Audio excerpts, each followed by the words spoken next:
Shalom shalom. Ni Birudadi n'ubundi nagarutse. Mwaba mubizi ko igihe dusohoyemo ari igihe cyo ukuri kugira ngo kuvugwe kugomba kujya gutangirwa ikiguzi. Ntago mbizi niba ikindi kuvuga muri kucyumva. Ndavuze ngo mwaba muzi ko igihe dusohoyemo ari igihe ukuri kugomba kugira ngo ukuri kuvugwe kugomba kujya gutangirwa ikiguzi. Kugira ngo ukuri kuvugwe kukajya gutangirwa ikiguzi. Ikiguzi kiri mu buryo bwinshi. Bishobora kuba amaraso, bishobora kuba igifungo, bishobora kuba ikindi gihano gucibwa, bishobora kuba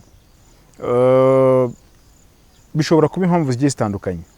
Ariko impamvu mvuze ibi ngibi ku bantu munkurikiye, niba mujya muyibona musige mubona ko ukuri kwabaye ingume, yaba ari mu muryango, yaba ari mu madini, yaba ari mu matorero, navuga ngo ukuri kwabaye gukeya. Ndetse yewe sinaho ngaho gusa, yaba ari no mu nkiko n'ahandi hagiye hatandukanye, kugira ngo uzabone umuntu uvugisha ukuri mu buryo bweruye bisigaye byaragoranye. Byaba bishatse kuvuga iki se? Bishatse gusobanura yuko ibiriho byinshi ubu ngubu ni ibipiratano. Hari banze ndimo ndakoresha navuga ngo ni imvugo zisa nk'izizimije, ariko ndavuze ngo ibiriho byinshi ubu ngubu ni ibipiratano. Ni nayo mpamvu iyo ugiye kureba mu bakristu usanga harimo akantu gasa nkaho ari ubukonje, nakita ngo ni ubukonje utamenye uko bwinjiye, ariko bukomoka ku kuba ukuri kwarabuze. Ukuri kugenewe iki gihe kwarabuze. Bavuga ngo abantu bibereye ku ruhimbi bari kubwiriza, bari kubwira abantu ko ari amahoro gusa. Ntago bashaka kubwira abantu ngo ikibazo cyaravutse. Abantu ari abaririmbyi bari gushaka kuririmba indirimbo zo kwintertaininga abantu gusa, gushimisha abantu gusa. Yaba ari amakorahari, yaba ari artists, abaririmbyi ku biti byabo, barimo baririmba ibintu navuga ngo bari gutanga message itakangura umutima kugira ngo uve mu byaha cyangwa se umenye ko igihe gisohoye, ahubwo bakivugira ibintu biri aho ngaho bituma abantu babyina, bituma abantu mu mvugo z'iki gihe bajya mu myuka, reka bari ko mbivuga, ariko bukaba ari ubutumwa budakangura intekerezo ngo bwerekane ko igihe cy'iminsi ya nyuma turimo gisohoye, ngo bwerekane ko abantu bakwiye kwihana.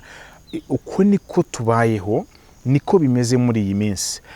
Biri guterwa n'iki rero? Biri guterwa nuko ukuri kwabaye gukeya, ndetse n'abagerageje kukuvuga ntago bibahira uko bikwiriye, ahubwo usanga ari abantu basa nk'abafungiranye. Icyo ndi kuvuga mu cyumve neza, usanga ari abantu basa nk'abafungiranye, ariko bakaba bafungiranye mu buryo butaguye, ahubwo bakaba bafungiranye mu bundi buryo. Muranyumvise? Ahubwo murakumvise? Ndavuze ngo bafungiranye mu bundi buryo. Hari ibyo twirinda kuvuga ngo kugira ngo bitadukoraho, ariko iherezo bikadukoraho tutanabivuze. Muranyumvise? Hari ibyo twirinda kuvuga ngo bitadukoraho, ariko bikadukoraho tutanabivuze. Ni ikibazo. Umunyarwanda we yaravuze ngo wirinda kugwa ukagwira ubusa. Ariko reka mbabwire, turi mu gihe kigoye, igihe abantu bitwa ko bavuga ukuri bahinduka abasazi, bagahinduka ibicibwa, bagahinduka abantu badafite umutwe hatekereza neza, bagahinduka imburamukoro. Noneho ibyo ngibyo bigakorwa n'abo bafatanyije kwizera. Rero iyo uwo mufatanyije kwizera yamaze kugukuraho amaboko, ntuzatekereze ko leta yo izakubabarira, ntuzatekereze ko umunyamahanga we azakubabarira. Ruvuga ngo niba hari ikibazo cyavutse bikaba byabaye ngombwa ko nyine bagukuyeho amaboko bene wanyu, igisigaye hagarara ushikamye, kuko ibigiye kukuzira byo birakomeye. Icyo nshatse kuvuga ni iki rero? Icyo nshatse kuvuga ni uko dukwiriye kuvuga ukuri kuzuye nk'uko Imana yakuduhaye, tudaciye ku ruhande, kuko iminsi turimo si iminsi yo kugira ngo abantu bazaze batubwira ngo ko mutatubwiye ibi ngibi, ahubwo ni iminsi yo kubwira abantu ngo inyamaswa n'igishushanyo cyayo byahagurutse. Inyamaswa n'ikimenyetso cyayo biri mu nzira, abantu bakamenya uko bahunga umujinya w'Uwiteka. Naho niba bitabaye ibyo ngibyo, byanditswe biratubwira ngo bazarimbuka bazize ibyaha byabo, ariko amaraso yabo nitwe tuzayabazwa. Ndabinginze rero, dukwiriye kuba abagabo b'abanyakuri, dukwiriye kuba abagore b'abanyakuri, abantu bavuga ukuri, nubwo birimo biradusaba izindi mbaraga, nubwo birimo biradusaba ukundi gutekereza, nubwo biri kudusaba ayandi mayeri, ariko dukwiriye kuba abantu bamenya kugendera mu kuri, bakamenya kuvuga ukuri kandi badaciye ku ruhande, kuko icyo Imana idusaba nuko dukwiriye kujya muri yo tukavuga ibyo dutegeka. Niba uri umubwiriza, niba uri umuririmbyi, n'ikindi kintu icyo ari cyo cyose waba uri cyo, ariko ukaba ufite umutwaro wo kugeza abantu ku gakiza, ndakwinginze wijenjeka. Iki nicyo gihe. Isi irimo iracura amayeri menshi. Ngira ngo muri kubona ko AI imaze gufata umugabane munini no mwiyobokamana, kugeza ubwo hari n'abakristo bisigaye bicanga, bakananirwa kubaza Imana, barangiza bakajya kubaza AI. Ariko reka mbabwire, irabashuka. Nge nabikozeho ubushakashatsi n'ubugenzuzi. AI iyo yibajije ikibazo kiri evangelical, iyo kiri spiritual, yo iragusubiza, ikaguha ukuri nka 99.9%, ariko igice kimwe ikakigobekamo akantu gakomeye gashobora kukujyana. Abantu mujya mubikorangira ngo murabizi, ntago ari ngombwa ngo ukuri kwacu tugushingiye ku bwenge buhangano, ntago ari ngombwa ngo ukuri kwacu tugushingire ku ntekerezo z'abantu, ahubwo dukwiriye kubanza kubaza Imana. Dukwiriye kubwira Imana ngo turashaka kugenda gutya, dufashe. Ikibazo rero, abantu benshi barimo barizera ukuri ko kuri internet kurenza kwizera ukuri ko muri Bibiliya. Reka mbabwire, icyo Imana dushakaho nuko tuba mu ijambo ryayo.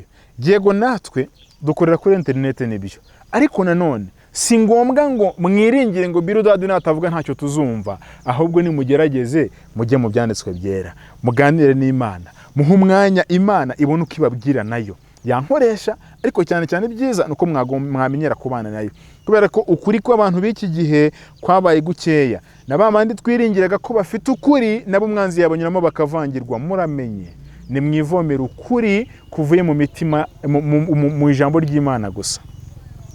Ni mwivomera ukuri kuvuye kuri nyirako, kudategerejwe ku muntu. Ninde wo kwiringirwa se? Biragoye. Ariko icyo mbabwira, isi igeze habi ndetse ku buryo bukomeye. Gusabwa ko bw'Imana muramenye, mukomere kandi mushikame. Ndavuze ngo muramenye, mukomere kandi mushikame. Ibihe turimo ni bibi kandi biratwugarije. Icyakora dufite waturwaniriye ndetse nanatuneshereza. Icyo mbasabira ni ugukomerera mu Mwami. Nubwo ibitugerageza ari byinshi, nubwo ibisa n'ukuri ari byinshi, nubwo ibishaka kudukura mu murongo w'ibyizerwa ari byinshi, ariko ndabasaba ngo mukomere kandi mushikame. Mwirinde icyabahungabanya, mwirinde icyabakura ku Uwiteka, ndetse musenge cyane kugira ngo mutagwa mu moshya. Uko niko Yesu yabwiye abigishwa ngo dukwiriye gusenga kugira ngo tutagwa mu moshya, kuko igihe cy'akaga kidusumbiye, kuko igihe cy'akaga kitwegereye, kuko ibihe bibi bimaze kudusatira, kandi abafite amaso yo kureba barabireba bakabyibwira. Kuko isi yamaze kuturuka, abantu benshi, ibihugu byinshi, amoko menshi, asa nkaho yamaze gufata agatsiko kamwe kagendera ku byanditswe byera uko biri, nk'abasazi kandi nk'abantu badashobotse muri sosiyete. Ariko si cyo ngicyo Imana yadusezeraniye ko tugomba kuzabatsinda, ahubwo yadusezerana kuturwanira ikanatuneshereza, inatubwira ko dukwiriye guhama mu buntu bwayo. Ubwo nibwo tuzaba abagabo n'abagore batagurishwa. Uwiteka abahe umugisha rero, ukomere ku kuri kandi ko mu ijambo ry'Imana. Shalom shalom.